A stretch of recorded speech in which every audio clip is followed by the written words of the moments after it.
अध्याय 3 तंतु से रेशों तक। इसमें आपने क्या सीखा?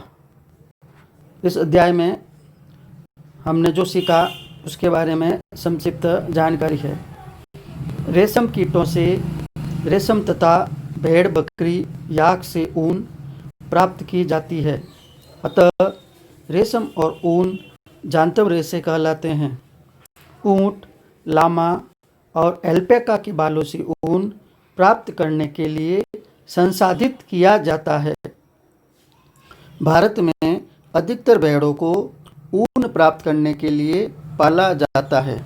भेड़ के शरीर से बालों को उतार कर पहले अभिमार्जन व छटाई की जाती है और फिर सुखाने के बाद उन्हें काट कर ऊन प्राप्त की जाती है।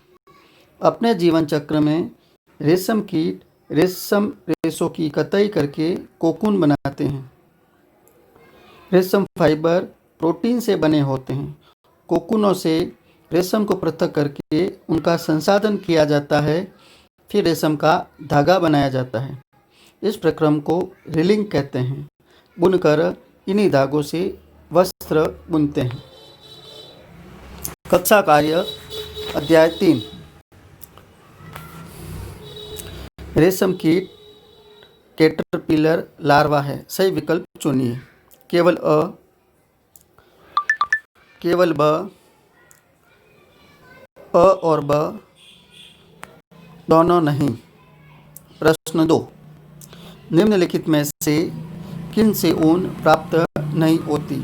अ याक, ब ऊंट, स बकरी, द घने बालों वाला कुत्ता।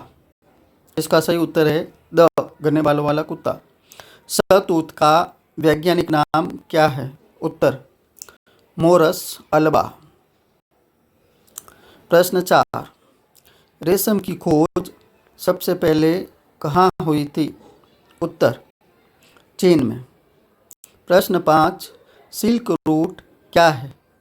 उत्तर रेशम उद्योग को प्रारंभ में चीन से गुप्त रखा गया। बाद में यात्रियों और व्यापारियों ने रेशम को अन्य देशों में प्रचलित किया। जिस मार्ग से उन्होंने यात्रा की थी उसे आज भी सिल्क रूट कहा जाता है। प्रश्न 6, भेड़ों की त्वचा पर कितने प्रकार के बाल होते हैं? उत्तर 1, दाढ़ी के रूखे बाल। 2, त्वचा के निकट अवस्थित मुलायम बाल। प्रश्न 6, कार्तिक ऊन किससे बनती है? उत्तर कार्तिक ऊन भेड़ के मुलायम बालों से बनती है। प्रश्न 7, भेड़ों की संख्या की दृष्टि से भारत का विश्व में कौन सा स्थान है? उत्तर तीसरा स्थान। प्रश्न 8, गुणवत्ता की दृष्टि से किन भेड़ों से अच्छी ऊन प्राप्त होती है? उत्तर न्यूजीलैंड देश की मेरिनो भेड़ों से हमें अच्छी ऊन प्राप्त होती है। प्रश्न 8, ऊन रेशों की छटाई करने वाले कारीगरों में कभी कभी कौन सा रोग देखने को मिलता है? उत्तर ऊन की छटाई करने वाले कारीगरों में एक घातक रोग शॉर्टर्स देखने को मिलता है। गृह कार्य। प्रश्न 1, कॉलम ए में दिए गए शब्दों को कॉलम बी में दिए गए वाक्यों से मिलान करना। अभिमार्जन रेशम फाइबर उत्पन्न करता है, ये इसका सही उत्तर नहीं है। शहतूत की पत्तियां ऊन देने वाला जंतु। 3, याक रेशम कीट का भोजन। 4, कोकून काटी गई ऊन की सफाई। इसका जो सही क्रम है वो इसके वापस सामने हमें लिखना है, आपको लिखना है। प्रश्न 3, उनके संसाधन के विभिन्न चरणों के क्रम में कुछ चरण नीचे दिए गए हैं। शेष चरणों को उनके सही क्रम में लिखिए। ऊन, कटाई, रिक्त स्थान, छटाई, रिक्त स्थान